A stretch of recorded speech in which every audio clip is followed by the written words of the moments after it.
Harlan, who do we have next? Darryl Strawberry. Stay tuned. Oh, I'm excited about this one. Me too. This Darryl is the one. Strawberry. And you said that you wanted to be able to introduce him. So Harlan, take it away. You know what? I just want to. I'm so happy to have him on the show today.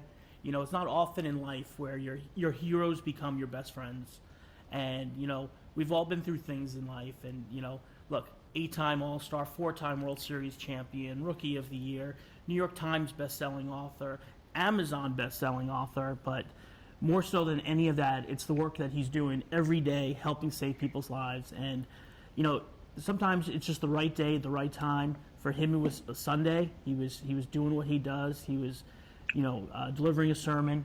For me, it was a day where I was struggling with a lot of things, but his words hit me in such a special way that I can never thank him as a friend, as a brother, enough for what he did for me that day. And, you know, that's it. You know, just whatever we could do to help him spread the word of his works. Everything he did on the field hails in good comparison to what he's doing right now. So, Daryl, welcome to the show, brother. And you know, we believe in angels, and so all right, thank you guys. Yeah, and I had taped your book, Daryl, to the front of my computer, and then all of a sudden, as you were talking about it just leaped right off. So we're holding it in our hands. But so this is your new book. That's my new book. Yeah, I'm so excited about it, and thank you guys for having me and help me celebrate it. I'm just like Harlan said, I just love people. I care for people. I just want to help people. And you know, of course, you know, I played my whole career just about in New York City, and they embraced me. And so I've learned that over the years. You must embrace people no matter what the condition of people's lives are, you know, and that's what's really important today. You're also now living in a baseball town. Where is that? I am. I'm living in St. Louis. I'm in the Midwest, and you know, getting a little snow today. It's cold here, but I love it here. I love moving from Florida back to St. Louis. My wife's from here, so we just make it home now. It's a good place to be. Absolutely. Yeah. So we are so happy for you. So this book, you know, I was going through it, and there's so many like little tips. This is what I love. I love how you have like these little call out quotes, Daryl. You know, so that somebody can go through it, and if they just pick up the book and just open it up to like a little bit of inspiration, you know, about this says, I'm a living example of how God can flip the script in a person's life to show how his love, grace, and mercy can turn anyone's season around. And that's true, right? Every day. That's so true. Every day he meets us right where we're at, you know, and you think about it, we all have some kind of struggles that we have to deal with. You know, we've been in a pandemic, you know, almost over a year now, and it's been such a struggle for the nation, such a struggle for people. And I think what has happened in our nation is we've gotten away from what's always been important, faith.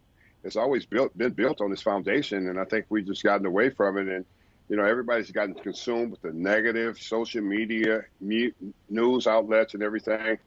And go back to faith. Faith is a positive place to be. Get positive affirmations from God himself that he loves us regardless of what we're going through.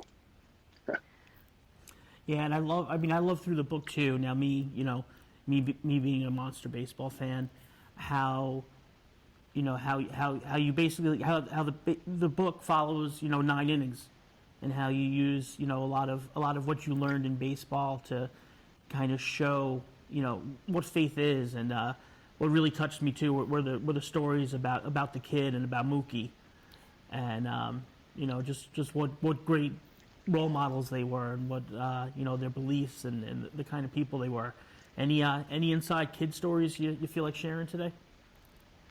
Well, I can just tell you, a baseball game is just like life, you know, and we go through life in a baseball game, and you go through some challenges in a baseball game, and you know, that's why I wrote 9 innings, you know, because the game is not over until the 9th inning is over. And sometimes you can have 2 poorly at bats, and then you're going to get 2 more maybe before the game is over. And you might be in a real critical situation, and you can come up and boom, hit a big home run like I've done a lot of times, and put us back in the game or win a ball game. Turn your season around is about life being turned around. You know, when your life is upside down, just like life is a whole year 365, right? So, well, you think about 6 months can go bad and go really horrible and really difficult times, but you still have another 6 months left. See, the problem with is us as people, we get so consumed with the instant gratification, fix me right now. And it doesn't really work like that. The miracles overnight are real. And I think about Gary Carter and Mookie Wilson, and I think about their life, how they were when we were playing at the height of our career. And Gary Carter was always smiling, and people were always wondering, is he really that happy? And a lot of players thought, a lot of the other players thought he wasn't that happy. But in reality, he really was that happy because he was just a baseball player, but he had a representation of his life was with Christ. He lived a different life outside of baseball. And I think a lot of us never live a different life outside of, what we do and who we are. And I saw Carter and Mookie Wilson live that kind of lifestyle. And I was impressed, and I really wanted to have that kind of lifestyle that they were living because I knew it was real. And I can tell you that today, I sit in that lifestyle and I live it today because it's real and it can happen to any one of us. I love that. It's never, you're right. Life is like a baseball game. It's never too late to, it's never too late to hit that game-winning home run. It's never too late to, hit that sacrifice bunt, whatever it is, to move forward and to change things around. That's a great message. I also feel, Daryl, sometimes in life when we're presented with challenges, it makes us more empathetic to others. So for me, I look at you as a person that, you've been through some challenges, but now you're able to relate. So when somebody comes to you and they're weak in their faith or they're having difficulties or something like that, it's almost like you're a little more believable because you've been there. Yeah, you're not just preaching some wild thing like, oh, you woke up and every day's rosy for you, right? So I think that helps you Right. be a good person to be able to connect from one soul to another. Yeah, it's a lot easier to connect when you actually been through something. And the problem with all of us is if we are real and we're serious about our life, we all gonna go through something. That's the problem with all of us. We try to put up this big thing like we have it all together. You don't have to have it all together. That's not what life is all about. Everybody's going to go through some type of journey. Everybody's going to go through some challenges and some struggles. And when you go through them and you come out on the other side of them, you're able to give them back to somebody else that's not going to go through them. Because, look, everybody behind us that's coming behind us, they're going to have their more difficult times too. But when you think about where we at today, we never experienced that because we didn't have social media and we didn't have internet. We didn't have all these outlets that would advertise all the things that were going on today when we were growing up because there was no cell phone, so we didn't have to be consumed with that. So now everybody is glued to that, the information they want to get from that, and then they want to charm in on that, and everybody's got the right answer, and the right answer is, what about love? Where is the love at? When did we stop loving each other? And I think that's what we battle with so much in our society. And hopefully we'll be able to give that back to a lot of people, especially our younger generation. We want them to understand that love is very important. And I think, it's one of the many great messages. I think, it's okay to say you're not okay sometimes. And to, whether you look to your family, friends, Christ, whatever it might be, to find what your okay is. I think everybody's okay is different, and that's one of the other messages I got from the book, that everybody's okay is different, and just finding that comfort level to say that this is what I need to do to be happy, and take that time and to follow that path, which you obviously did. I as a friend, as a fan, I love your life. And I love how you're telling the story. It's really a privilege to share it. Well, thank you, Harlan. I appreciate that. It means a lot. You're a good guy, man. I'm glad we're friends, and I'm glad we got a lot of friends together. We all love and care for each other. We believe in each other, and that's really what's important at the end of the day. Because the one thing I do know, we can't stay here. We're not going to live forever.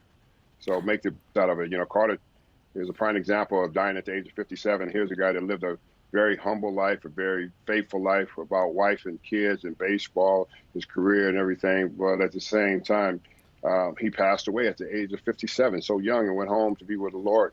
And I just looked at his life and I thought, man, I just really want to get my life lined up right, because here it is. I saw a guy that just lived the right way in an atmosphere that is very hard to live right in when you're playing professional sports, because the challenges and the temptations are real, and you can get caught up into all the things like I did. But here I am today. I sit that I'm an overcomer. I'm not an overcomer because there's anything great about me. I'm an overcomer because God gave me the grace that I don't deserve. And it brought me through, and it brought me to a better side to be able to do great things and help others. Daryl, I don't know. I think let's put in for a couple extra innings.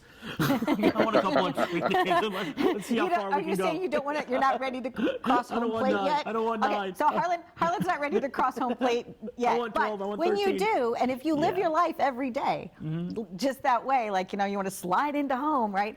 I remember I grew up Catholic, Daryl, and I remember one year for Lent, I was using the analogy like, okay, well, I went around all the bases, and then here Easter came, but I probably didn't touch all the bases, like I kind of skipped the base on first and then second, and I did the best I could, but then all of a sudden it was Easter, and I was like, I could have done a little bit more for people during Lent. I could have, and I think with your book, it's just such a practical book. It's not the big things that we do, it's the little everyday decisions that we can make along the way that add up. Yeah, that's the most important thing. We think it's all the big things, but it's the little things that really add up. The little things that we do, the little things of being kind to somebody else, the little things of helping somebody else who's less fortunate, and reaching back and remembering that we never should point fingers at people who are going down dark roads and what's happening, because we don't even really know where they come from. Because I always say, when you're pointing at them, remember 3 are pointing right back at you. So you got to look at yourself too, and we got to always look at ourselves. We try to lift each other up and hopefully encourage each other that you can get on the other side of things in life. And because like I said, we're all going to battle something. If somebody tell you that they don't have no problems, run from them. They are lying. Do you start each day with prayer or end each day with prayer? Like, what's the process like for you right now? Well, I study. I wake up and I kind of get into worship. I like music, and I like to worship God and thank God for just giving me another day to wake up. And then I get into study. I read some of my daily devotion, or something I wanted to. The books, one of the Bibles that I have, a Billy Graham book, something that's going to feed me, that's going to feed my spirit, to stay on the right course of where I'm going. Because if you don't feed yourself and you just feed yourself food, all you're going to do is feel tired, But when you feed yourself spiritually, you feel peace, you feel joy.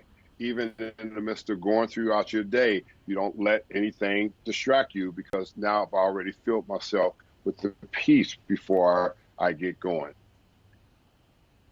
And that was one of the greatest lessons I learned from one of your sermons. And in Judaism, the term is Baruch Hashem, but it's just thanking God for the little things each day. I remember your words were, thanking God for, a lunch with a friend, thanking God for another day, thanking God for another sunset, thanking God for, another day on this earth where you had, you smiled or you laughed.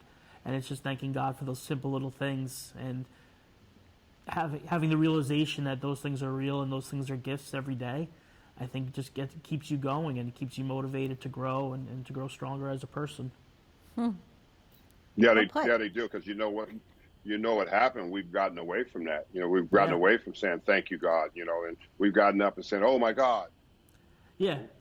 All these crises are going. Well, you can either you're going to be in it or you're going to be on the outside of it. So I prefer not to be in it. I prefer not to be on the television watching the news and looking at the craziness going on. I prefer getting into something that's going to feed my spirit, that's going to make me feel good and work throughout my day. Absolutely. And you're holding a baseball. Oh, I am. I Yeah. always, I always have one the- here for just in case. just in case you're going to catch it on the other side. Yeah. So Darryl Strawberry, I just want to tell you, thank you so much for joining us. I got a chance to interview you probably like 9 years ago, and I can tell you are a new man. You are a different person. And I think I'm different too, right? Harlan and I have been friends for a long time too, so it was nice. It was nice to spend some quality time with you today. And wishing you thank you, continued guys. joy. Absolutely. Well, thank you guys. One more I time, the appreciate book. you guys. Yeah, one more time. What's the book, Harlan? Turn Your Season Around. Turn your season around. Amazon.com. Support your local bookstore. All right. Yeah, So Barnes and Nobles, wherever. wherever they're sold, you can find one. Thank you. Thank you so much. And peace and blessings to you and your entire family. Well, thank you guys, and blessings to you guys. Thank you, brother. Love you Thank guys. you. Love you too. Bye, Daryl. Thanks. God bless. Bye. Bye-bye. All right. Bless you guys. Thanks for having me. You're Of welcome. course.